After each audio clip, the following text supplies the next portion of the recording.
Здравейте! Приятно ми е да ви запозная с двама пловдивчани, Милена и Лъчезар, в чиито ангажименти, нито служебни, нито като участници в някакви неправителствени организации, влиза това да се грижат за бездомни животни. За каква грижа става въпрос и дали е просто да го нахранят или нещо повече, сега ще разберем от Милена. Здравей! Здравейте! Приятно ми е, аз съм Милена Кикиманова, преводач съм по професия и любител на кучета, котки и всякакви животинки. Историята, за която става въпрос, се случи преди 3 седмици, може би. Тогава на връщане от разходка с моето куче с колата, видях на тротуара блъсната животинка. Първоначално отминах, след това се върнах и спрях. Видях, че е кученце, дребничко малко, което не можеше да се движи. Очевидно блъснато, може би не и отскоро.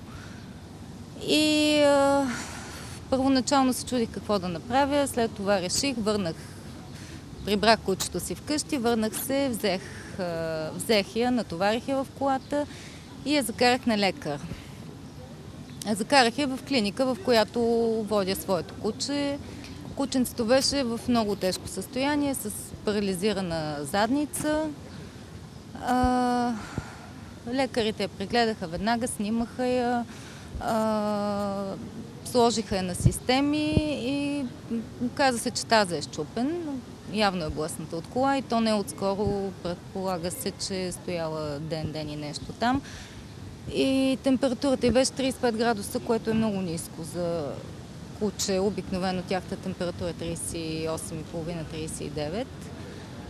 И първоначално мнението на лекарите беше, че трябва да се приспи кучето, защото шансовете са минимални. Аз обаче реших, че след като съм провела операцията по спасяването, ще изчакам да видя как ще се развият нещата. Не позволих да я приспят.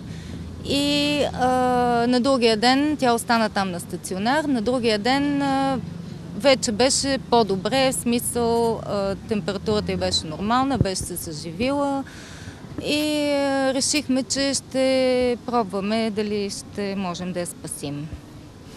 Това продължи 5 дни, тя беше там на стационар, на системи, на антибиотици, но след тези 5 дни вече някой друг трябваше да поеме грижите за нея, защото като спешна помощ нямаше нищо повече, което може да се направи. И тогава вече емоционалният момент беше отминал и трябваше да си задам въпроса от тук нататък какво може да стане с това куче. Аз лично живея в апартамент и имам куче и котка в него.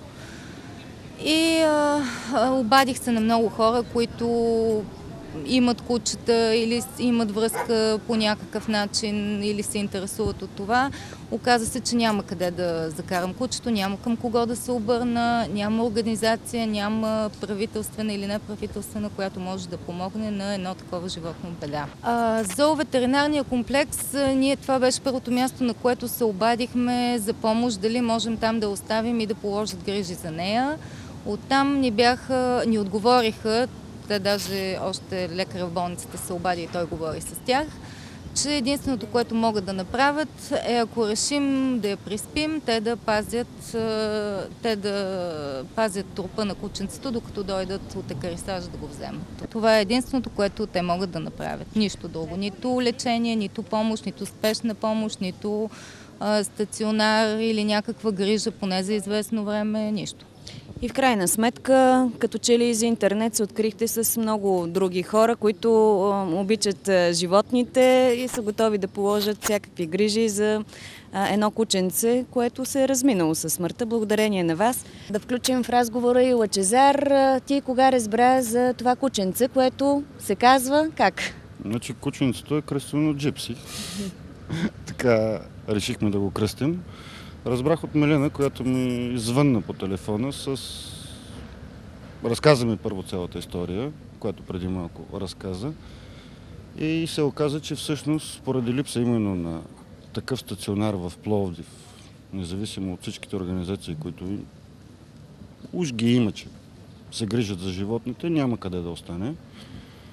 Аз имам имах късмета и все още имам късмета да живея в къща с двор и нямаше никакъв проблем кучето да бъде оставено в къщи. Така или иначе вече имам други две. Също съм любител на животните. Разбрахме се да доведе Джипси в къщи, което беше в едно така доста тежко физическо състояние, обездвижена, без абсолютно никакъв, абсолютна неяснота за това дали ще може да се движи и така нататък, но беше взето решението да й дадем шанс да се бори до край, тъй като кученцето беше така с доста живи очички най-вече, които издаваха желанието и да се бори за живот. Дойде в къщи, съответно започна се лечение, захранване и така нататък. След може би около седмица, кученцето започна вече да излиза от колибката, в която обитава. Започна да се движи. Първоначално имаше проблем с едното кръче, което беше леко подгънато, но благодарение на лекарствата, може би и на нейната воля за живот, в момента се чувства доста добре, живо е, игриво е и единственото, от което има нужда просто е да бъде обичана от някого. Кой ви помага да се грижите финансово? Все пак това са много медикаменти, лечения.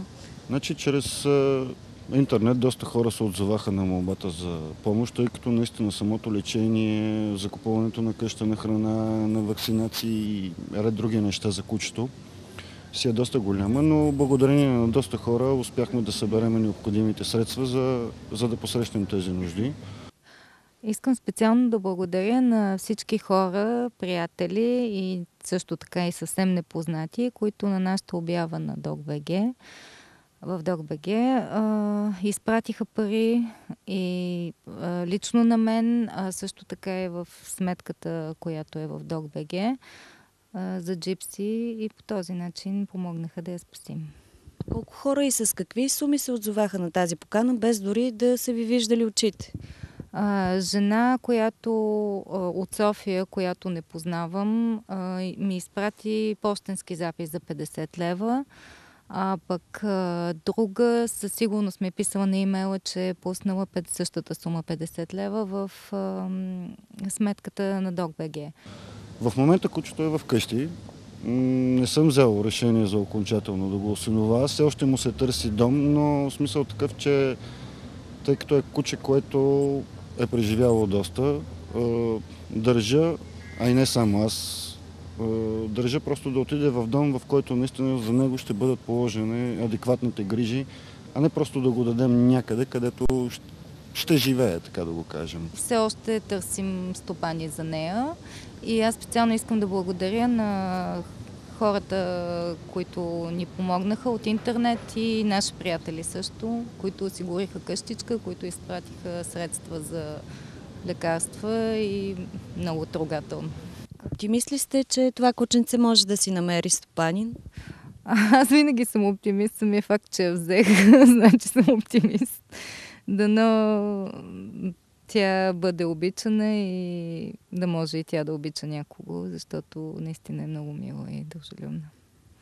Уважаеми зрители, ако проявявате интерес и желание да отгледате малкото кученце във вашия дом и да стане част от вашия живот, можете да потърсите нейните координати чрез нас на телефон 27 55 32.